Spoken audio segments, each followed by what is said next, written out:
دنیا بھارت کے توسیع پسندانہ عزائم اور ہندوتوا انتہا پسندی کے خطرناک رجحانات سے بدظن ہوتی جا رہی ہے۔ فیلڈ مارشل کا دو ٹوک پیغام۔ فیلڈ مارشل عاصم منیر کی زیر صدارت کور کمانڈرز کانفرنس۔ کہا، بھارت کی طرف سے دو طرفہ فوجی کشیدگی میں کسی تیسرے فریق کو شامل کرنا بھارت کی بلاک پالیٹکس کو فروغ دینے کی بے بنیاد کوشش ہے۔ اس کوشش کا مقصد بھارت کا خطے میں نیٹ سیکیورٹی پراؤڈر کے خود ساختہ کردار کو گمراہ کن طور پر پیش کرنا ہے۔ فورم نے کہا، بھارتی حمایت یافتہ اور سپانسرڈ پراکسیز کے خلاف ہر سطح پر فیصلہ کن اور جامع کارروائیاں جاری رکھنا ناگزیر ہے۔ پہلگام واقعے میں واضح شکست کے بعد بھارت اب فتنہ الخوارج اور فتنہ الہندوستان کے پراکسیز کے ذریعے مذموم ایجنڈے کو آگے بڑھانے کی کوشش کر رہا ہے۔ پاکستان کے عوام کا تحفظ اور سلامتی مسلح افواج کی اولین ترجیح ہے۔ ہمارے شہداء کا خون رائے گا نہیں جائے گا۔ فورم کو آرمی چیف کی تاریخی اور منفرد دورہ امریکہ کے بارے میں بھی بریفنگ۔ آرمی چیف نے ٹرائی سروسز ہم آہنگی کو مزید مضبوط کرنے میں پاک بحریہ اور پاک فضائیہ کی قیادت کو بھی سراہا۔ محسن نقوی نے فیلڈ مارشل کی صدارت سنبھالنے کی خبروں کو مائنس کر دیا۔ سوشل میڈیا پر لکھا کہ نہ تو صدر کے استعفے کی کوئی بات ہوئی ہے، نہ ہی ایسی کوئی سوچ موجود ہے، نہ ہی ایسی کوئی بات ہے کہ آرمی چیف صدارت کا منصب سنبھالنے کی خواہش مند ہے۔ صدر پاکستان کا فوجی قیادت کے ساتھ مضبوط اور باوقار تعلق ہے۔ آرمی چیف کی واحد توجہ پاکستان کے استحکام پر مرکوز ہے۔ صدر، وزیر اعظم اور آرمی چیف کو نشانہ بنانے والی مہم کے پیچھے کون ہے، ہم جانتے ہیں۔ یہ بھی جانتے ہیں کہ ایسا کیوں کیا جا رہا ہے اور اس کا فائدہ کسے پہنچے گا۔ اس بیانیے میں شامل افراد کو پیغام ہے کہ دشمن ایجنسیز کے ساتھ مل کر جو کرنا ہے کر لو، ہم وہ سب کریں گے جو پاکستان کو مضبوط بنانے کے لیے ضروری ہے۔ پیپلز پارٹی ہماری اتحادی ہے، ہم کیوں نظام کو درہم برہم کرنا چاہیں گے۔ نون لیگ کے سینیٹر عرفان صدیقی کی خبروں کی تردید۔ کہا، آصف علی زرداری ریاست کے سربراہ کی حیثیت سے اچھے طریقے سے کام کر رہے ہیں۔ آصف زرداری مدبر شخص ہیں اور انہوں نے حکومت کے لیے مشکلات پیدا نہیں کی۔ خیبر پختونخوا میں حکومت تبدیل نہیں ہو رہی۔ بانی کے بچے قانون کے دائرے میں رہ کر تحریک چلائیں تو کوئی اعتراض نہیں ہوگا۔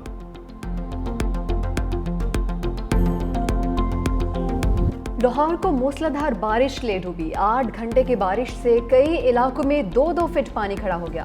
اہم شاہراہوں پر پانی کا راج، گلیاں پانی میں گم، فیروز پور روڈ دریا بن گیا، انڈر پاسز جھیل میں تبدیل، گاڑیاں اور موٹر سائیکلیں پانی میں بند، ٹریفک کا نظام درہم برہم، نشیبی علاقوں میں پانی گھروں میں داخل، لوگ اپنی مدد آپ کے تحت پانی نکالتے رہے۔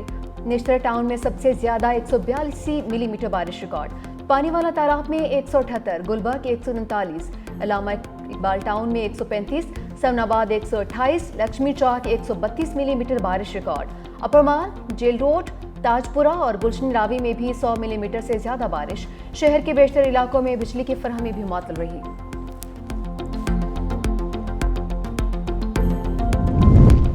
لاہور میں شدید بارش نے 3 زندگیاں نگل لیں۔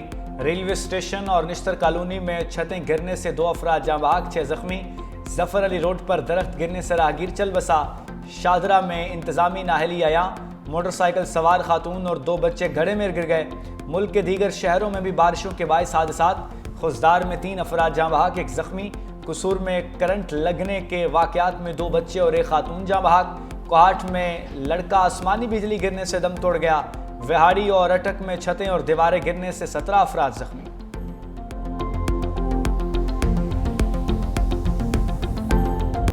لاہور میں انتظامی نااہلی کا بڑا گڑھا۔ موسلادھار بارش نے واٹر ٹینک منصوبے کی قلی کھول دی۔ کئی ماہ سے التوا کے شکار منصوبے میں ناقص حکمت عملی۔ منصوبے کی دیوار کے ساتھ 15 فٹ گہرا اور 10 فٹ چوڑا شگاف پڑ گیا۔ بجلی کا پول بھی زمین بوس ہو گیا۔ سڑک کی دونوں اطراف ٹریفک کے لیے مکمل طور پر بند۔ لاہور ہائی کورٹ کے مرکزی دروازے کے باہر بارش کے پانی کا راج۔ سیشن کورٹ، ماڈل ٹاؤن کچہری، کینٹ کچہری بھی بارش کے پانی میں ڈوبی رہی۔ مونسون بادلوں نے جولائی کو بھگو دیا۔ تگڑی بارش سے کئی شہروں میں نظام زندگی درہم برہم۔ اسلام آباد اور راولپنڈی میں تیز بارش سے نالے بفر گئے۔ راجن پور اور ڈی جی خان کے رودکوئیوں میں طغیانی۔